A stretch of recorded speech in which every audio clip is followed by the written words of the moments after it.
Hello everybody, it's Dr. Ward and I want to welcome you to week 1 and this is ethical decision making, and I want to just reiterate that if you're watching this video on Tuesday night, then I wasn't able to access the internet on the boat. However, I am going to make sure that I'm there on time, that I'm logging in, but just in case, I did want this back up. All right, let's talk about ethics. What is ethics? Ethics is basically the manner by which we live our lives according to the standard of right or wrong behavior. It's how we look at others and how we want others to behave with us. So we kind of want people to think like us. Our ethics, they're shaped, they come by through society, and society is just a structure of people that we bond together with different traditions or customs. It could be religious traditions. It could just be our own belief system, and we might hang out with people. It could be whether you're a Republican or a Democrat, whatever that is. That's your societal structure that helps frame your ethics. Okay, so let's talk about morals. Those are just standards or principles based on religion, culture, philosophical beliefs.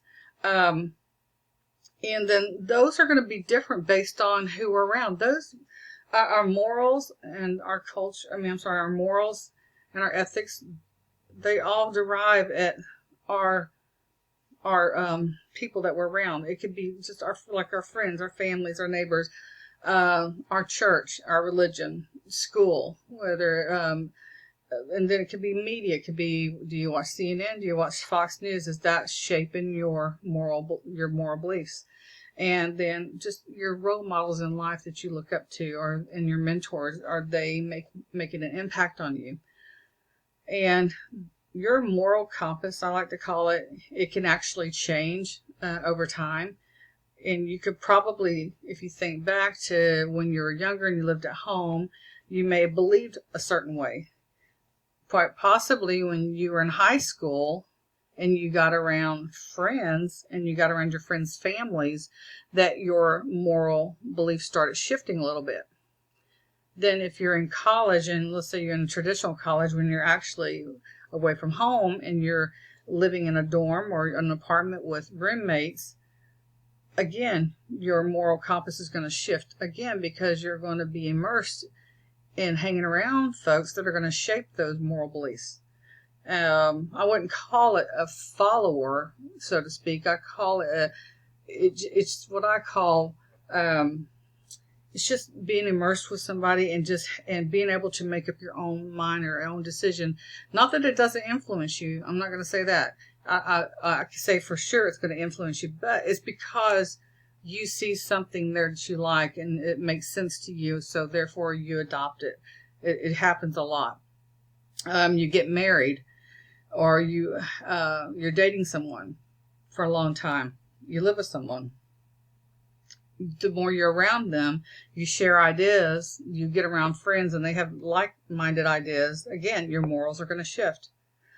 Sometimes if you're sticking to your guns and you believe one way, you're not going to, be able to believe like your friends or your significant other. You're going to find out that you're not going to be around that person very long, because you're not going to be able to tolerate one another. It just happens that way. A lot of divorces happen because a couple gets married and they don't ask that basic decision in life. Do you want kids? And what's our religion going to be? Where are we going to go to church? Who's going to work? Who's not going to work? What about school? What do you believe in? What's your, I don't think the political background gets into as heavy as those other things. And that could actually bring people to divorce, to court.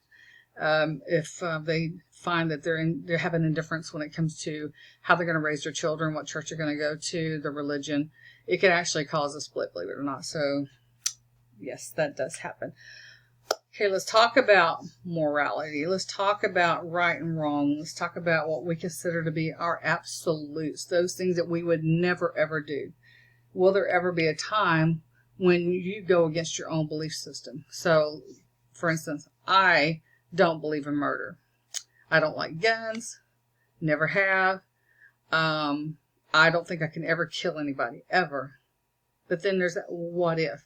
What if someone was coming after me, my children, my husband, my parents, threatening them, pointing a gun at them, and I had one just right within my reach. I never used it, but can I actually pick that up? Could I actually pull the trigger? Is it wrong? Is it really wrong to kill somebody in self-defense? I would then be questioning my own moral beliefs. Would I actually do that? It's against my religion to kill another person. It's against the commandments I was raised with. But would I? I don't know. I've never been faced with that situation, so I can't really absolutely say 100% what I would do. I think my gut instinct is I'm going to protect mine. I don't want to die. I'm going to protect myself. But it's really hard to come to that point. So let's talk about lying. A lot of us, we really value the level of integrity that we have. Maybe lying is one of those things you never ever do, which I try to never ever lie. That's why I'm not really good at politics in a business, because I'm very honest and straightforward and loving and kind, and sometimes too good for my own good. But have I ever lied before? Yes, I have. And I've lied because I'm protecting someone else, because I don't want to hurt that person. So I will lie. If it's a lie that I'm protecting that I did, I'm going to lie because I don't want to hurt my significant other. I've had friends that are a couple friends, like man and wife, and who I love dearly. And I knew that my best friend had messed around on her husband's best friend before they got married. And I think he got wind of it. I mean, he kind of got a sneaky suspicion that it happened. And being his wife's best friend, I was asked, did I know about it? I knew about it, but I wasn't going to say, yeah, but that was a long time ago. You should get over it. I knew darn well that was going to cause problems, and it was going to open Pandora's box. So I immediately said, no, we've never talked about it, and I don't know anything about it. I didn't say absolutely no. I just said, we've never talked about it. She tells me everything. And no, I don't think that ever happened. Then at that point, he can say, he can either push the envelope and keep asking questions, or let it go. But still, if something went wrong, I'm not going to feel bad about it because I didn't get involved with it. And I don't even want to say I don't want to get involved, because that implies that I know something. So I will lie and say no. And then that way I feel like I'm protecting loved ones, and I'm protecting a marriage that's been, going strong for 15, 20 years. Why break it up now with something that happened before they got married? So yeah, I would do that. All right. Let's talk about your assignment that's coming up. I'm not going to read all this. I'm going to just give you a synopsis. Basically, you're the assistant manager. You're running a coffee shop. Your general manager is calling you in and is letting you know that, hey, for 3 years in a row, I was able to pay the insurance premiums for the employees. I can't do it anymore. It's going up, and it keeps increasing every year. Now we're at 21% increase for healthcare. I can't keep doing it. And then your general manager gives you the task of looking for ways to cut back. So this is your employees. You have 50 employees or baristas that work in the coffee shop. Okay. 10 of those are part-time and 5 are full-time. So 5 of those folks are who you're paying benefits for. Then you have 3 employees that actually work in the back office. 2 are part-time, 1 is full-time. So you're actually paying for 6 people full-time that you're paying benefits for. But your manager's like, hey, I just can't do anymore. She's not even getting a paycheck herself, and she's hitting rock bottom. She's got to pay for the loan that keeps coming in, so she can't do anything else. All right. So you have to figure out something. Okay. So let's just move over. A lot of this is flowered up because it's made to throw you off and get you to think about your personal ethics versus the well-being of everyone. So let's look at this other page here. So again, want you to read on this. So let's break this down just really nice and easy. So all the employees that are working there, there's 15 of them. Then you got your back office folks. According to this, they're making $12 an hour already, which is well over the average wages in the area. Your employer is giving a $500 bonus every year. So let's look at that. Is she giving it to the 18 employees? So just think about that. She's giving 18 employees $500 a year. She's also given 18 employees a $100 gift card. So I know 100 is $1,800 right there a year. And then, of course, I got to get my calculator, so I cannot add that fast. Just what is, that sounds like a lot of money per year that she could probably spend. So 18 of those folks are getting $500. So that's $9,000 plus the $1,800. She's spending $10,000 a year just in bonuses. All right. And she's also giving them sick pay. 3 sick days per year. So then that's another calculation. So if they're working an 8-hour shift, so what's $12 times 8 times 18 employees? So, okay, there's a lot of money going out on perks. So just put you kind of where we're at. Now, here's where it gets a little, it's going to kind of pull at you because you've got to make decisions. But here's the thing. Some of your staff, they're single mothers with 1 or 2 children, and some are college students are paying their way through college. Okay? But you also know that your business, your owner has to pay loans, and and she's not taking hardly anything as it is. She can't cut back anymore. She's got to live as well. So your general manager is basically going to give you 2 choices, and you're going to have to decide. Are you going to cut back the full-time baristas and the 1 full-time office staff? So you essentially cut all healthcare insurance off of everybody except for management, except for you and the general manager. And then you're going to cut their hours back also from 40 to 29 hours. So not only are you cutting benefits, you're cutting their time. Then your option 2 is you can terminate the 2 full-time employees and the 1 full-time office worker and keep everyone else's schedules the same. And you can afford to continue healthcare insurance for the remaining full-time staff. Okay? So terminate two baristas. That leaves you with 3, if I remember correctly, and 1, and then you keep insurance for them. There's not a third option, which if there were a third option, I guarantee you I would do away with the Christmas bonuses and the gift cards, because that might pay right there some of the premiums. It depends on what the premiums are for those full-time employees. And again, we don't know what that is. But that could be a what-if possibility if that were one of your options. So you're just going to have to go with this. And again, in your instructions, it just clearly says that you're not going to be graded on which choice you pick. It's how you defend that choice. Okay? So very simple to know. So make sure you read your instructions carefully, that you go over chapter 1 again, and that you're going to look at, out of those 2 options, which one you're going to choose to justify your decision with ethical theory. Which ethical theory will you use to justify your decision, and what process will you use to resolve this ethical dilemma? The 3-step process, or 3 of the 8 questions considered by Arthur Dorban. And so this should be in your book as well. So those are going to help you with making your decision. So, ethical theories, they're divided in 3 categories. There's the virtual ethics, the ethics for the greater good, and the universal ethics. So, look through these and kind of gauge your choice of where you're going. Are you going to look at the problem that, are you going to be worried about the type of person you are? Are you going to be making choices for the greater good?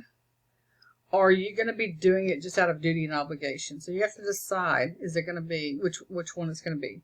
So I put this in here to kind of help you to look at the 3 different categories. Okay. And here is your 3-step approach. And this is, I believe I pulled this out of your textbook. I did. So you have to analyze the consequences. You're going to analyze the actions and then make a decision.